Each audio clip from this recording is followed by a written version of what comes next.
Hello everyone, সবাই ভালো আছো তো? আজ ছিল আমাদের গ্রামের জাগ্রত কালী মায়ের বাৎসরিক পূজা। তাই গ্রামের সকলেই গিয়েছিলাম মায়ের মন্দিরে। কাল আছে নরনারায়ণ সেবা, অর্থাৎ গ্রামের সকল মানুষের জন্য খাওয়া দাওয়ার ব্যবস্থা, এবং বাইরে থেকেও অনেক মানুষজন আসেন এখানে প্রসাদ গ্রহণ করতে।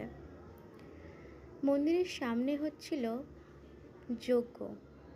অনেকগুলো ব্রাহ্মণ মিলে এইভাবে যজ্ঞ করছিল, আর সেই যজ্ঞ আমরা সবাই মিলে দেখছিলাম। তারপরে আমরা পুষ্পাঞ্জলি দিয়ে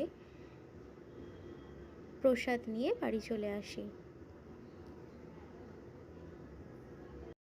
তোমরা কেউ যদি এই মন্দিরটা চিনে থাকো তাহলে প্লিজ কমেন্ট করো, আর ভিডিওটাকে শেয়ার করে দিও, চ্যানেলটাকে সাবস্ক্রাইব করে দিও, পাশে থেকো।